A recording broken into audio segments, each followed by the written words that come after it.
Que el Señor nos bendiga. Hemos comenzado, hermano, el estudio de la carta del apóstol Pablo a la iglesia de los colosenses. Hemos leído los primeros 8 versos que en la Biblia dice que es como la salutación, la introducción de la carta. Y es importante el análisis integral de la palabra del Señor. Primero que nada, la palabra dice el nombre del escritor, de quien escribió la carta, y dice Pablo, y luego agrega la autoridad del escritor, apóstol de Jesucristo. Y es importante, hermano, que comprendamos el por qué aparece la autoridad del apóstol. Y fundamentalmente es a que lo que él está escribiendo tiene la autoridad de Dios. Por lo tanto, lo que encontramos en esta carta es palabra de Dios. No está escrita aquí para nuestra opinión. No estudiamos la carta para que cada uno dé su opinión sobre ella, sino que para que cada uno la lea, entendiendo que debemos ponerla por obra. Por lo tanto, cuando aparece la expresión apóstol de Jesucristo por la voluntad de Dios, no tan solo él está exhibiendo su autoridad, sino que usted debería tomarlo como una advertencia de parte de Dios respecto de la importancia de lo que está escrito.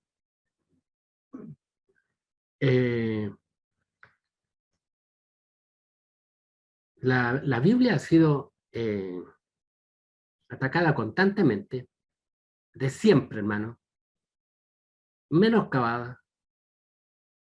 Escuchaba a un hermano en mi clase que dice que en religión, cuando estaba en el colegio, le enseñaron que que la Biblia era un libro que tenía cierto valor histórico, religioso, y punto.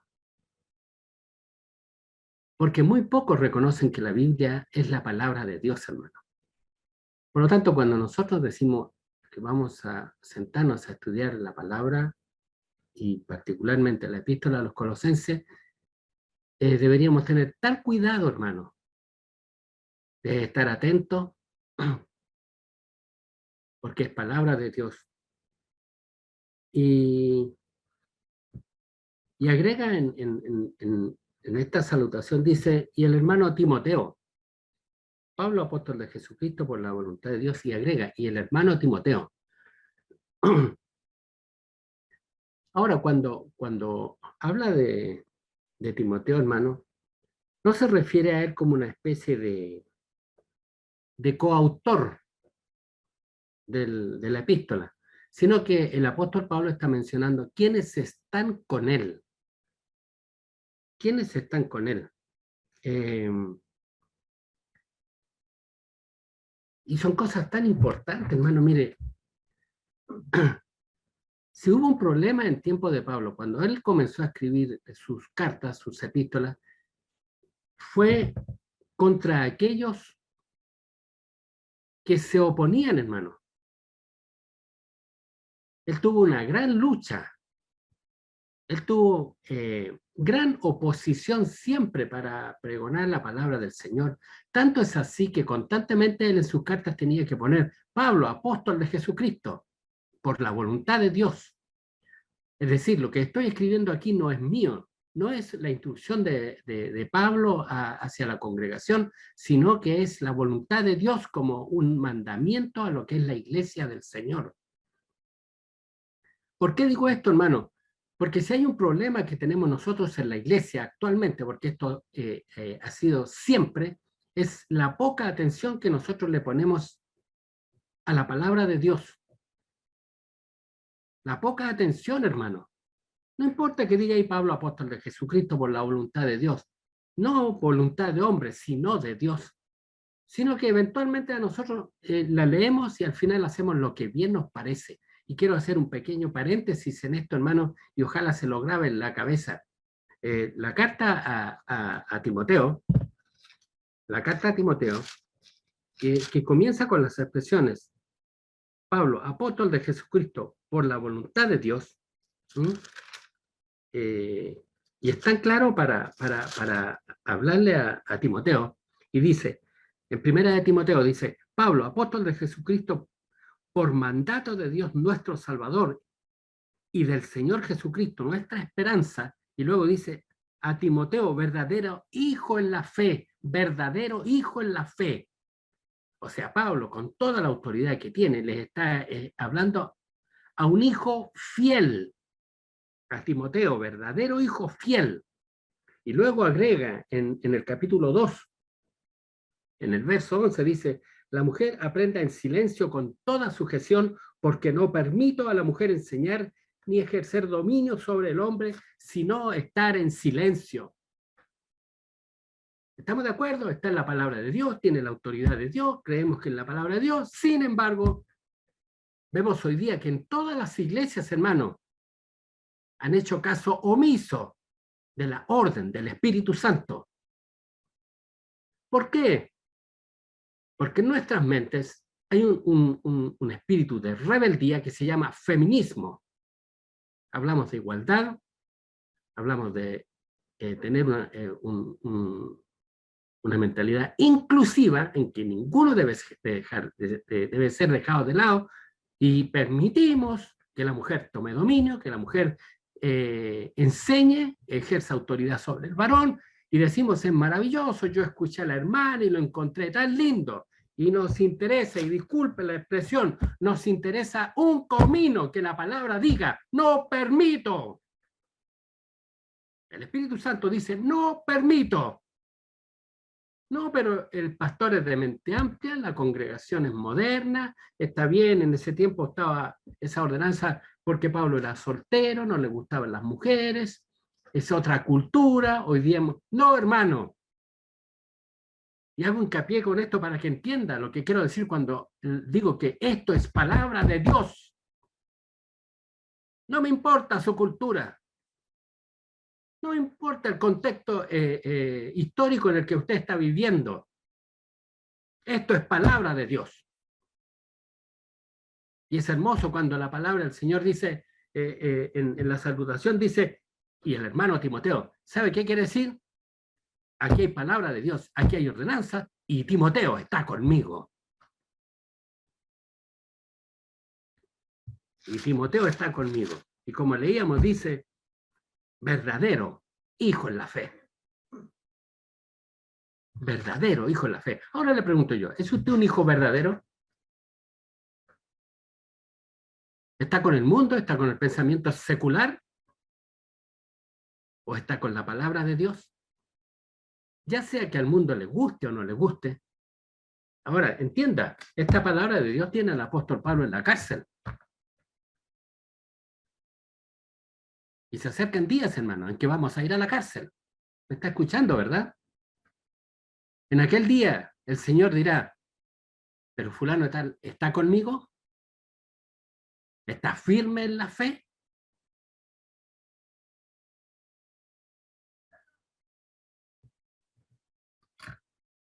El Señor nos ayuda, hermano. Porque la carta a los colosenses, como dice también en la salutación, dice, y a los santos, fieles hermanos en Cristo. Y escuche bien, dice, a los santos y fieles hermanos en Cristo que están en Colosa. Son los destinatarios. A quien el Señor les escribió. A los fieles hermanos. Y fiel habla de lealtad y de permanecer. De permanecer. Ahora, antes de seguir un poquito adelante, hermano, no puedo dejar de hablar de Timoteo, hermano. Y mire, y dice el apóstol Pablo que cuando él estuvo en prisión, cuando él estuvo afligido, cuando él estuvo enfermo, cuando él estuvo pasando diversas aflicciones y tribulaciones, ahí estuvo siempre Timoteo, hermano. Y debemos entender, hermano, que la obra del Evangelio no es de hombre alguno, es Dios mismo, hermano. el que está a cargo del Evangelio. Porque cuando hablamos de Pablo, Pablo en la palabra del Señor, hermano, es tipo del Padre, de Dios, hermano. ¿Se acuerda usted cuando Pablo perseguía, Saulo de Tarso perseguía a los cristianos y Jesús le salió al camino?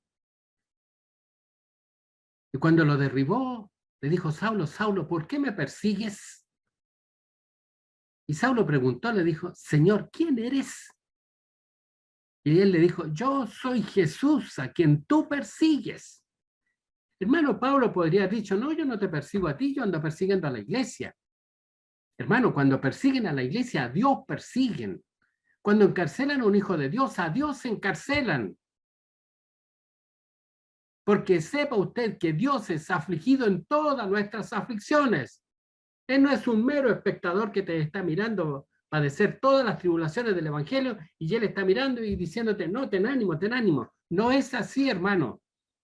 Aquí vemos a Pablo encarcelado, angustiado, afligido, perseguido. ¿Y quién está a su lado? Cristo, pues, hermano. Timoteo, el hijo fiel. Y sabe, y me llamó tanto la atención cuando estudié un poquito las características de Timoteo. Hermano, Timoteo era muy frágil. Timoteo era enfermizo, hermano, era delicado de salud. Timoteo necesitaba que le dieran constante ánimo a causa de sus muchas lágrimas que derramaba. Timoteo era débil, hermano, y me estremeció cuando supe que estaban hablando de mi Jesús en la carne, porque él fue hombre. No fue un superhombre, él fue hombre. Y por eso ahora entiendo cuando él dice: ¿por qué me persigues? Ojalá usted comprenda esto, hermano, y sea fiel. Somos fieles cuando todo va bien. Somos fieles cuando creemos en ese falso evangelio de la prosperidad y tenemos plata, dinero, casa, fama. Somos muy fieles. Pero aquí nos está hablando del verdadero evangelio. Y que esta carta está dirigida a todos los santos y fieles hermanos en Cristo que están en Colosa.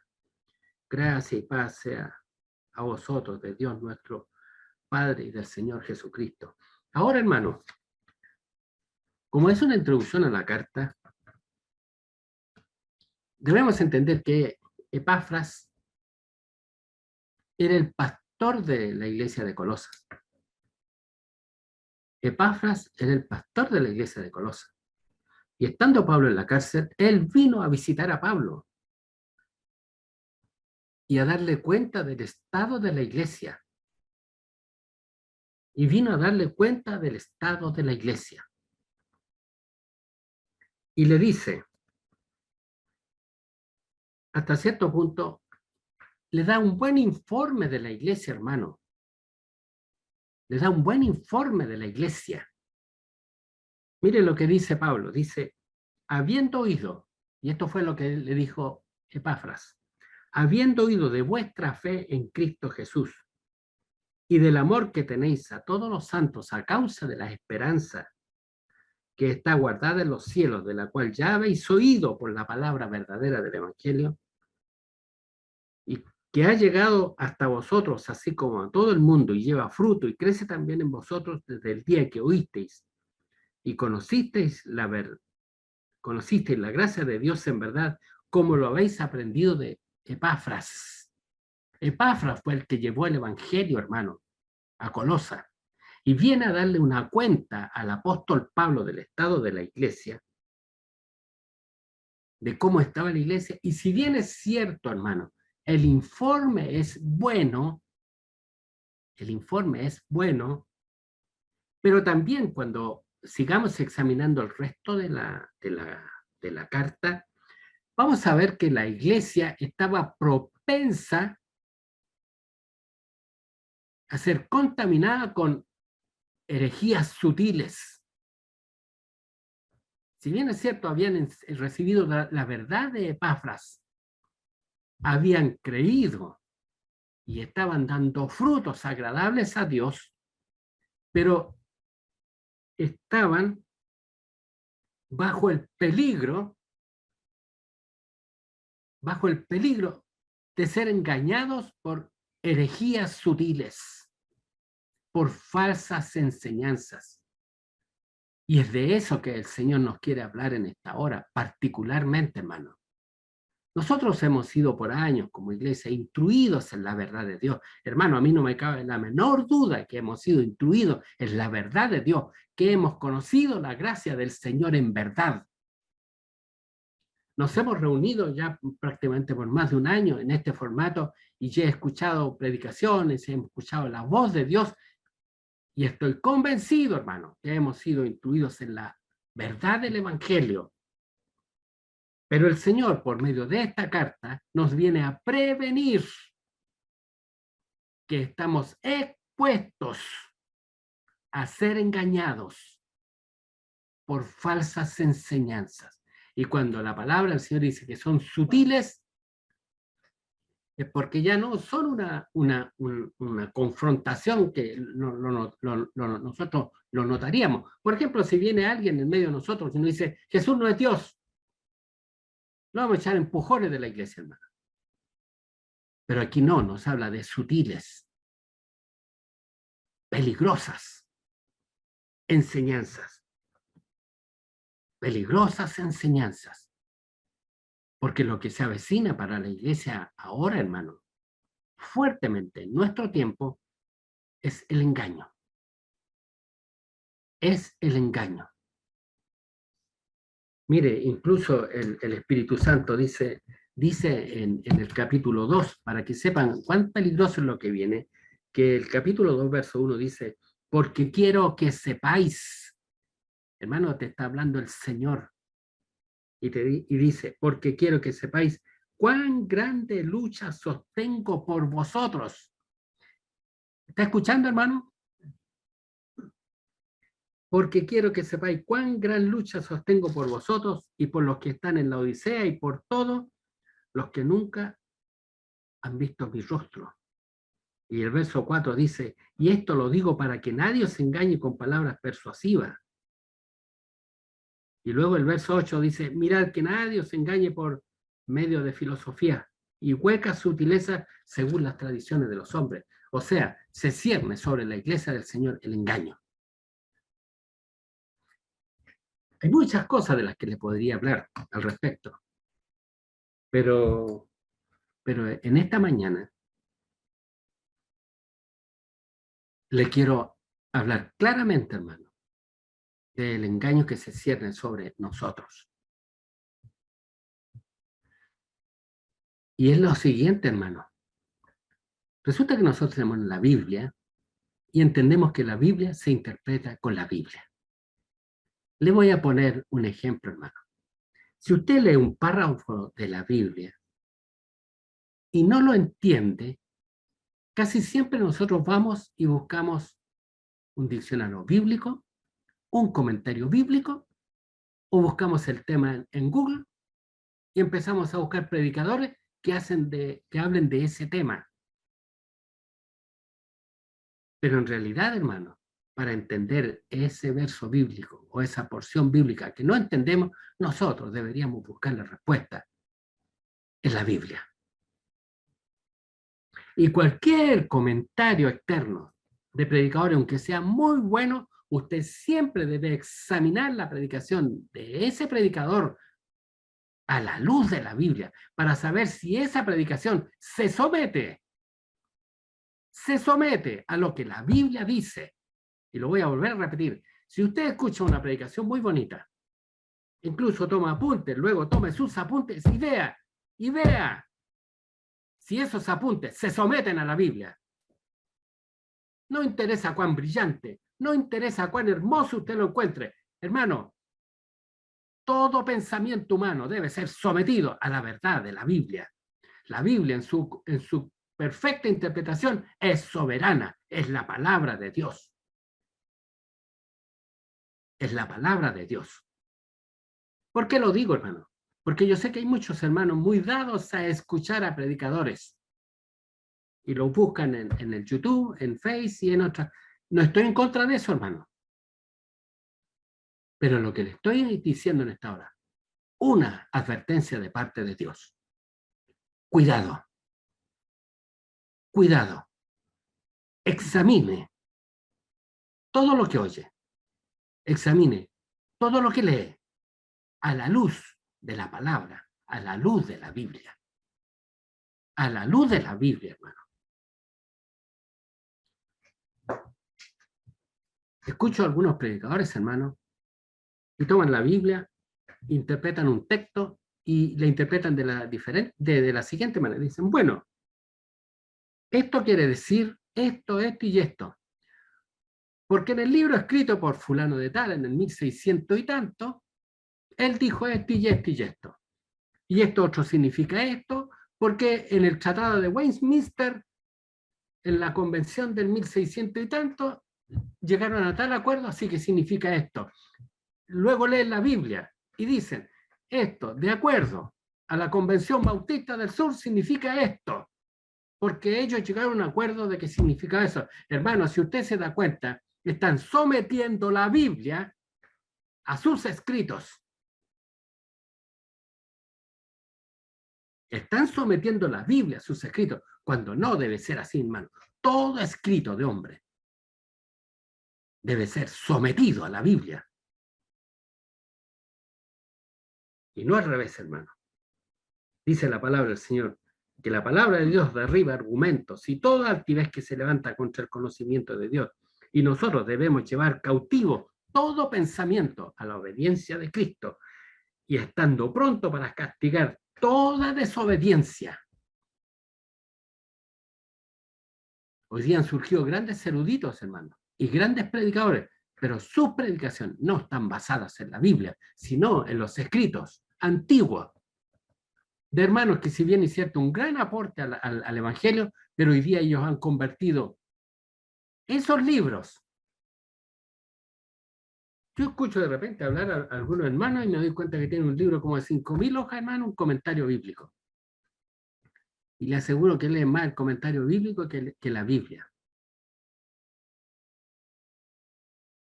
Y tienen que entender que ese comentario bíblico contiene errores y contiene muchos errores. Te va a llenar la cabeza de conocimiento. La Biblia te va a llenar la cabeza de pleno conocimiento, del verdadero conocimiento.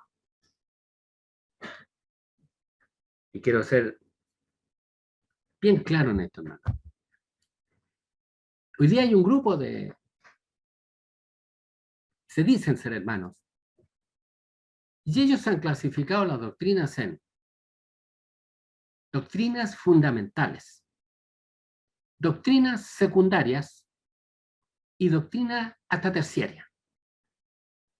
¿Ya? ¿Cuáles son las fundamentales? Las que salvan. Las doctrinas fundamentales son las que salvan. Y dentro de ese contexto deberíamos entender que está la muerte de Cristo y la redención por medio de su sangre. Pero después tenemos otras, como son el arrebatamiento, el reino milenial, el infierno, la condenación y un montón de cosas. No, esas no son importantes, esas son secundarias. Cada uno crea lo que se le dé la gana. No importa que creamos todas cosas diferentes, lo importante es que creamos las fundamentales. Hermano, te voy a decir claramente, eso es un engaño del diablo. No existen doctrinas fundamentales, no existen doctrinas secundarias, menos existen doctrinas terciarias. Lo que existe es la verdadera doctrina y la falsa doctrina. Hablaba con un personaje y me dijo, el rapto es una fábula de los pentecostales. No existe el arrebatamiento. Ellos me dijeron, el arrebatamiento es una fábula, es un invento de los pentecostales. Pero me dijo, pero no te preocupes, porque si crees en el arrebatamiento, lo importante es que creas en Cristo y te vas a salvar igual. Y esa es la manera en que están metiendo estas herejías sutiles dentro de la casa del Señor. No existen doctrinas fundamentales, ni secundarias, ni terciarias. Solamente existe la verdad y el error. Solo existe la verdad y el error. Me preguntó y me dijo, mira, si crees en el infierno, bien. Ahora, si no crees en el infierno, bien. Pero si crees en Cristo, vas a ser salvo. Hermanos, le llaman las doctrinas de la gracia. Ojalá tenga mucho cuidado cuando lea acerca de las doctrinas de la gracia. Porque le voy a decir que las doctrinas de la gracia empiezan en Génesis capítulo 1, verso 1, y terminan en Apocalipsis capítulo 22, verso 21. Porque la Biblia, en su totalidad, es gracia, hermano. No hay nada en este libro que no sea gracia, hermano. En este bendito libro que llamamos la Biblia, no hay nada que no sea gracia. No existen las doctrinas de la gracia y la secundaria. Todo es gracia en la Biblia. Todo es gracia. Y le voy a poner un ejemplo y me voy a apurar un poquito. La Biblia o la palabra de Dios es el verbo de Dios y el verbo se hizo carne. Ahora, si entendemos que Jesús es el verbo, Jesús es la palabra que se hizo carne. ¿Qué parte de él es fundamental? ¿Qué parte de Jesús es la que salva y cuáles no salvan? Imagínenselo a él cuando va caminando en medio de una muchedumbre y hay una mujer que dice, si tan solo tocar el borde de su manto, seré salvo. Se le habría acercado uno de estos reformados actuales y le habría dicho, sí, pero ¿qué parte vas a tocar? Porque hay parte en él que es gracia y otras son secundarias, terciarias, unas son fundamentales y otras no. Donde lo hubiera tocado,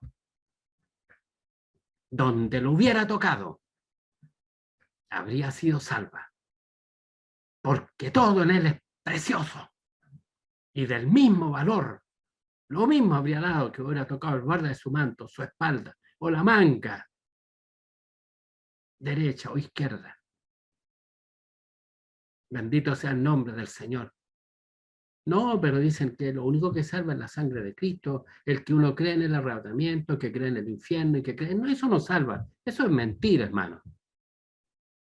Porque el mismo Jesús en el Evangelio dijo, en aquel día, y refiriéndose al juicio final, hermano, los hombres de Nínive se levantarán contra esta generación y la condenarán. Hermano, los hombres de Nínive se salvaron. Y ellos dirían que raro cuando a ellos no se les predicó la doctrina de la gracia. Usted sabe que el mensaje de Jonás para los hombres de Nínive fue, en 40 días más descenderá del fuego del cielo y los consumirá a todos. Anduvo varios días Jonás paseándose por la ciudad y su mensaje fue este, en 40 días más descenderá fuego del cielo y los consumirá. Hermanos, a ellos no se les dijo, Cristo murió por ustedes, la sangre de Cristo limpia, el Señor perdona pecados, nada, lo único que se les dijo, en 40 días más serán destruidos. Y la Biblia da testimonio. Y los hombres de Nínive se arrepintieron y Dios los perdonó. ¿No es gracia también, hermano, hablar del infierno? ¿No es gracia también hablar de la destrucción que se aproxima? Todo es gracia, hermano. Por lo tanto, tenemos varios días para seguir conversando de esto, así que ahora les voy a decir lo siguiente. Hermano, estas doctrinas heréticas te hablan de la gracia del Señor, hablan de Cristo Jesús, hablan del plan de redención, pero te niegan el arrebatamiento antes de la gran tribulación. Te niegan que habrá un arrebatamiento de la iglesia antes de la gran tribulación. Lo niegan. Hablan maravillas de la gracia del Señor, pero niegan el arrebatamiento. Dicen que la iglesia pasará por la gran tribulación, Ellos niegan que habrá un arrebatamiento y luego de la gran tribulación que el Señor vendrá con su iglesia a establecer un reino por 1000 años. Ellos lo niegan. Niegan que Dios atará al diablo por 1000 años. Todo esto que le estoy diciendo está en las Escrituras. Niegan que Dios atará al diablo por 1000 años. Niegan que Dios reinará sobre Israel en esta tierra por 1000 años, e Israel será cabeza de las naciones, conforme a las Escrituras. Ellos lo niegan, y niegan que al cabo de los 1000 años vendrá el Señor y establecerá su trono blanco, y habrá un juicio final. Ellos lo niegan. Ellos lo niegan. Y quiero ser tan claro al decirle esto para que cualquiera que te venga a hablar de la doctrina de la gracia, pregúntale, ¿usted cree en el arrebatamiento? Y si dice el arrebatamiento es lo mismo que la segunda venida del Señor, échalo, ciérrale las puertas, no lo escuches. Es un sectario. Hermano, si va a haber arrebatamiento, si va a haber gran tribulación y seremos librados, si va a haber una segunda venida del Señor en gloria y majestad con la iglesia, con sus santos millares, si establecerá su reino por 1000 años, si atará al diablo por 1000 años y la tierra será llena de su gloria y él tendrá un reino glorioso como nunca ha existido. Todo eso es para la gloria de nuestro Salvador Jesucristo. Todo ese propósito es para que su nombre sea glorificado, no tan solo en el cielo y en la eternidad, sino también en esta tierra. Pero ellos menoscaban. ¿Por qué? Porque según ellos, el reformado no sé cuánto, en el año 1670, dijo que no era verdad. Porque Calvino dijo que no era verdad, porque Lutero dijo que no era verdad, porque fulano, no me importa lo que ellos dijeron, lo que sé yo es que está conforme a las Escrituras. Y lo creo con toda mi alma. Y todo aquel evento que venga, que sea para la gloria de Jesús, yo lo creo con toda mi alma. Hermano, ¿cómo no va a ser glorioso que uno de estos días, escúchame bien, uno de estos días, la tierra de los sepulcros en los cementerios será echado a un lado? Irán los que cuidan los cementerios y dirán, ¿quién abrió estas tumbas? Los ladrillos que cubren los nichos donde fueron sepultados los hijos de Dios estarán destrozados y no encontrarán nada en su interior. Las losas de los mausoleos que han sido de mármol serán destruidas, las cadenas caerán y las puertas serán abiertas de esos mausoleos abiertos donde hubiera hijos de Dios y saldrán y será un evento majestuoso y glorioso sobre toda la tierra. Los que se quedaron dirán, ¿qué fue? Y habrán 144.000 judíos que dirán, el Señor vino y se los llevó conforme a las Escrituras. Y ahora viene el reino, porque entonces será anunciado el evangelio del reino. Y viene el reino, y viene el reino, y viene el reino. Los perseguirán y los matarán a todos. Vendrán 2 testigos y los asesinarán porque dan testimonio de esto y al tercer día los verán todos subir al cielo delante de sus ojos. Y al cabo de los 7 años, los cielos se abrirán y verán al que traspasaron. Al que murió en la cruz del Calvario lo verán sobre un corcel blanco con sus santos e incontables millones de lavados y redimidos por su sangre. Y vendrá y establecerá su reino aquí en la tierra y atará a Satanás. Y todo es para la gloria de Cristo. Y he hecho mucho énfasis en esto, hermano, porque esto es lo que le querían arrebatar a la iglesia de Colosas. Esto es lo que le querían arrebatar a la iglesia de Colosas. Nadie te lo arrebate, hermano. Nadie te lo arrebate. Nadie te lo arrebate. Bendito sea el nombre del Señor. Y ojalá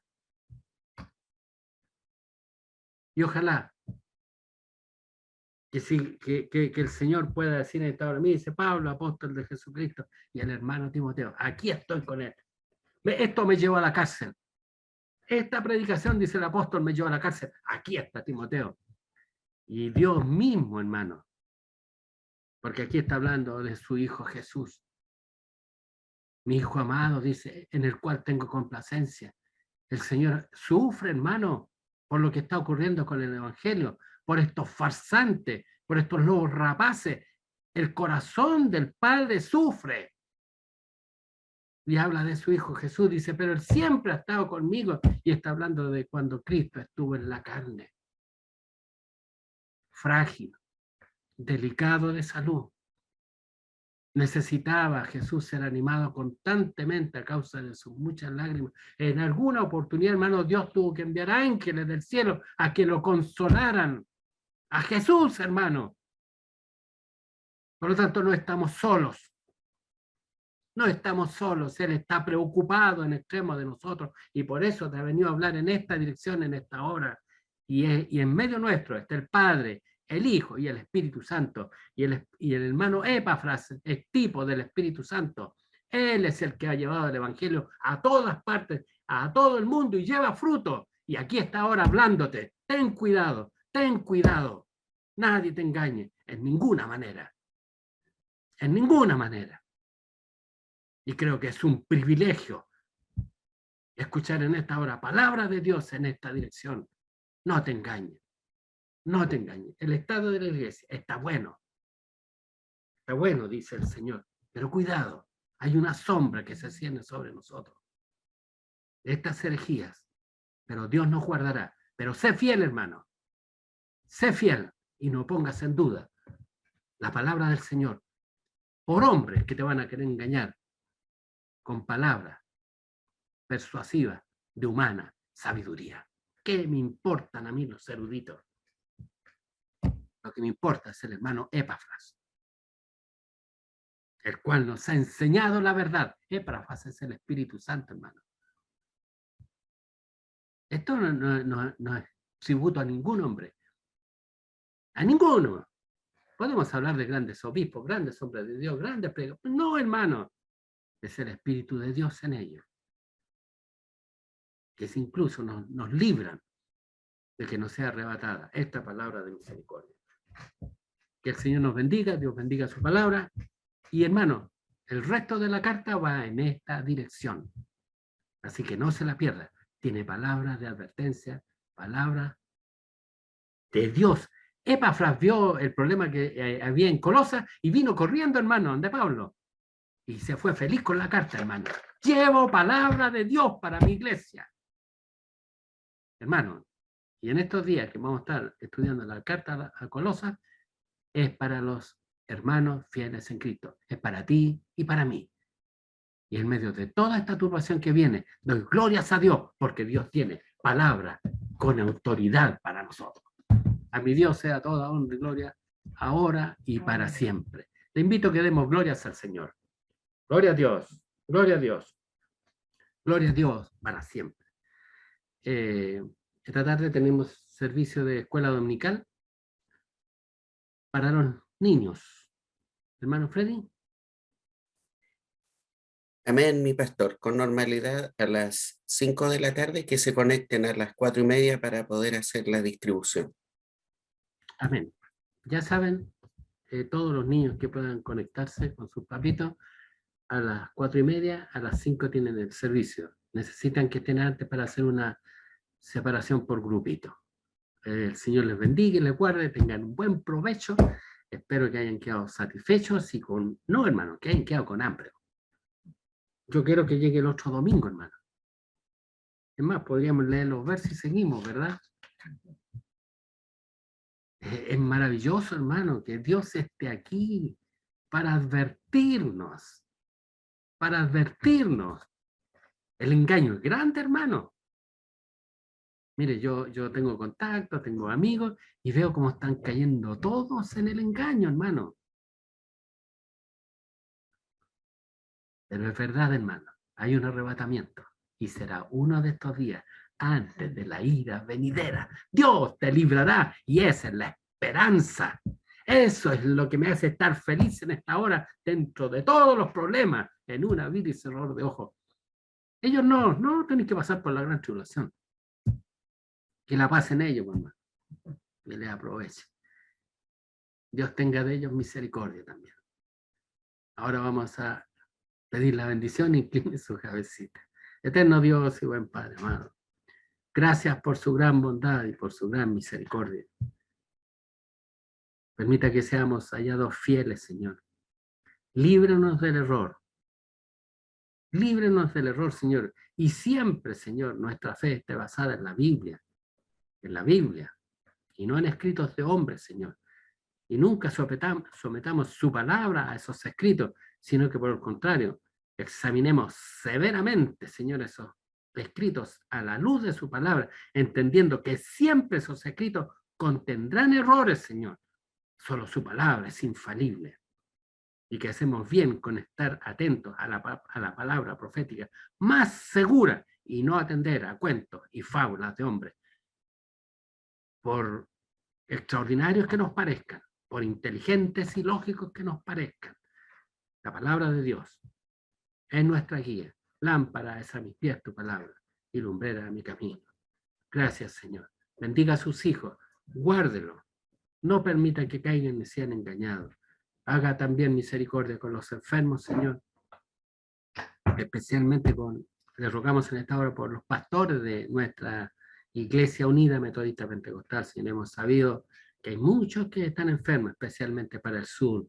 Señor, su misericordia sea sobre nosotros y nos guarde, líbranos. También le rogamos en esta hora por nuestro hermano Elías Villegas, Señor. Algún indicio de una pequeña subida en su enfermedad, haga con él misericordia. También le pedimos por la familia Roa, Señor, y por todos sus hijos que están afectados por este virus, que se vayan recuperando, Señor. Devuélvale las fuerzas, el ánimo, Señor, venga de nosotros misericordia. Bondades que le rogamos por Cristo Jesús, nuestro buen Salvador. Amén.